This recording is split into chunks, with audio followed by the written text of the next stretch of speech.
pejim-baovao ahafantateraka no anizantsika ny vaovao alina izao. Manoloana ireo teboka sy ny fanovana entin'ny komina dia maneho ny heviny ny fikambanan'ny tatitra fiarakaretsaka eto Antananarivo. Tsy anaiky ny tsindry sy ny didijado nataon'ny komina ireto farany fa vonona kosa ifampiresaka ho amin'ny fanatsarana.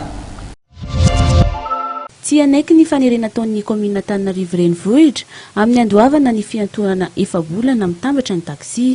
Tsy eken'izy ireo ihany koa ny fametrahana ny fitsiriana ny fiara ampiasain'izy ireo izay napetraka ao amin'ny orinasa tsy miankina.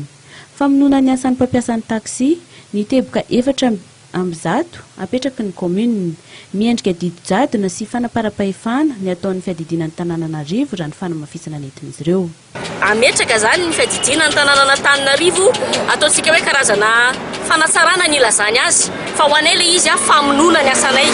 Famonoana ny asanay satria voalohany indrindra dia izao raha hitanisa ohatra forcena zany.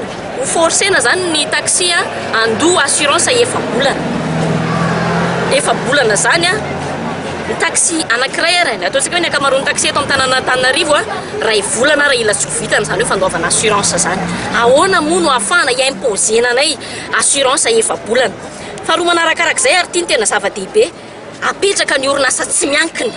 Orinasa tsy miankina no apetraka andeha anao ny fitsirihana ny ara-teknika ny fiaranay. Hatramin'izay ny teo ny komuna nanao anio iza no afaka miteny fa hoe nipiteraka olana zany. Iza no afaka sahiteny an'izany. Ataoko angamba fa zay le hoe fanapahan-kevitra raisiny eo amin'ny fiadidinan'ny Antananarivo dia hoe fanapahan-kevitra mandeha ila fotsiny. Isan'odiniana ao anatin'ny filan-kevitra munisipaly ao anatin'ny fivoriana tsy ara-potoana izay manomboka androany ary haritra 3 andro ny mahakasika ny fitateram-bahoaka.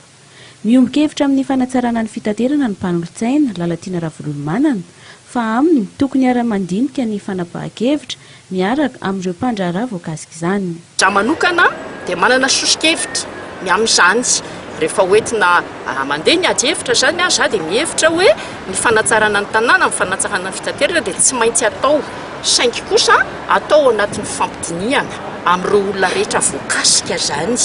Zay le izy satria raha ohatra ka ataontsika tikano tsy tikano le izy na ohatrany hoe miendrika jadona unilatéral zany dia amiko tsy mety zany. Voakasika ny fitaterana, voakasika ny taxi ville mahaberesaka zany dia tokony izy fanatonany rotota ifandiniana hoe ahoana ny atao amin'ny fanatanterahana zany fanatsarana fitaterana eto Antananarivo zany.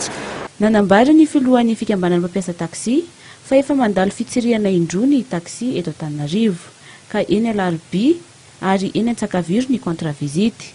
Nanamafy ireto farany fa tsy mandany fanatsarana izy ireo fa tokony atao tenerana izany.